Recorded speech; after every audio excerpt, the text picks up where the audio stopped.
Balance is a complicated thing to talk about in video games. Not only is it hard to achieve, but it's hard to find a quantifiable way to say what balance is. There are a lot of philosophies, but not many people talk about getting to that balance. All they care about is what's broken or underpowered. But a common balance philosophy is to try to make the game perfectly balanced, and I'm sick of it. I think a much more useful way to balancing competitive games is balance around skill. But let's talk about why this balance philosophy is mediocre at best and unattainable at worst.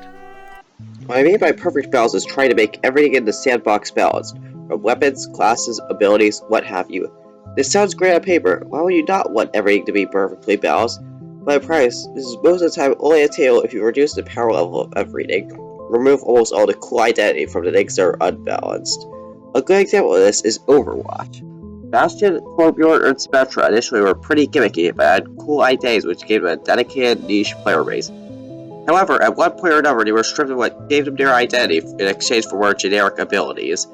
And Sim and Bastion are still in a weird spot balance-wise, so nothing really changed. Another example is the Mangler in Halo Infinite, a beloved weapon by the general community for the 3-shot potential and the ability to kill in one shot and in one melee. However, the pro players complained about this, so they nerfed melee damage across the board to nerf the Mangler. The only exception being the Battle Rifle, which really shows how much the professional scene worships that weapon. It still is being complained of, so once again, identity is compromised for balance, without actually achieving the balance. We're still not factoring in how you can overcorrect on balance, with Doomfist going from the worst character in Overwatch 2 to one of the best, and back to being underpowered, all in 2 patches. So this cowardly, over-reductive balance philosophy isn't doing it. So let's look at the alternative I proposed. Rather than trying to perfectly balance everything, we should try to make every tool's overall usefulness correlate linearly with how skillful they are to use. And when I mean skill, I mean the skills that the game is supposed to revolve around. For example, soccer is built around teamwork, running fast, and kicking a ball into the goal. You can't throw a ball for obvious reasons. This would detract from the skills that the game was meant to be played around. Sure, some skills required in throwing the ball, but that's not what the game is supposed to be about. Another example is movement abilities in Halo 5.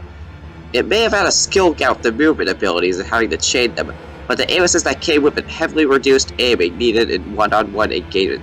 That's why Halo 5 didn't play like the other Halo games, and why it's generally overlooked by the original trilogy.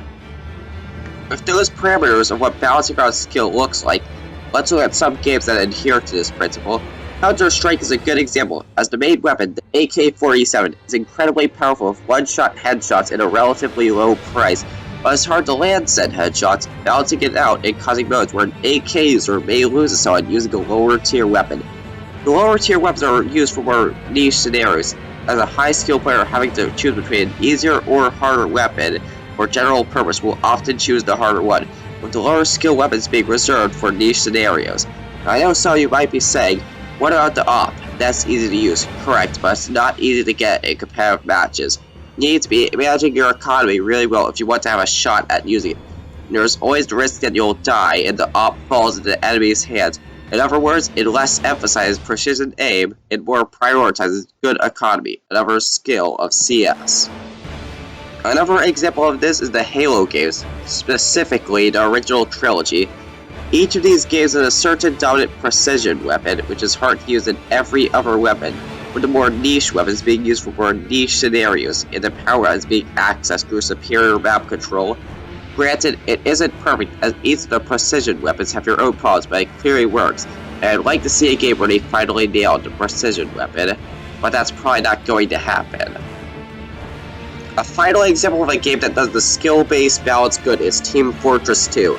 TF2 has almost all of their main weapons balanced around how skillful they are to use. When going in an engagement of a Pyro and Scout, the Pyro will get a bunch of free damage, but the Scout will always win if he hits 2 meat shots.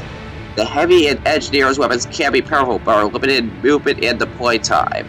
This balance philosophy works, but there are some common criticisms for them. Let's address them.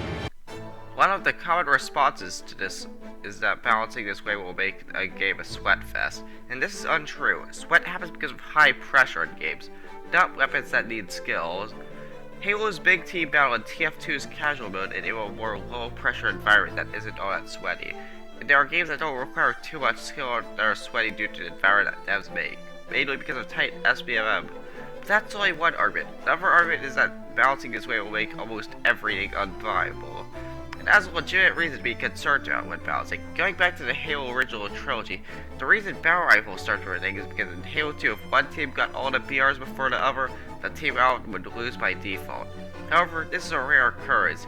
If the battle team is competent, then the only way certain tools in the sandbox could be made obsolete is at the highest level of play. But that usually just results in the more skilled weapons being used commonly, while the more niche tools are used for more niche situations, as they should be. Overall, this phenomenon is a lot rarer and only will affect high-level play, which is a low part of the player base. Am I saying that this philosophy should be applied in every game? No. There are some games that are solely casual and balance should facilitate this environment. One philosophy that works with this is the philosophy of making everything overpowered. An example of this is the original Modern Warfare 2, which has some of the dumbest, most overpowered tools in an FPS game, such as noob tubes, riot shields, and the tactical nuke. But despite the unbalance, people loved it and is still considered a classic. This is the direction Overwatch should have gone in, but the developers wanted to force an esport in a game that should have been one. But for the game striving to be competitive, a balanced philosophy that rewards skill is a better direction than the fruitless effort towards perfect balance.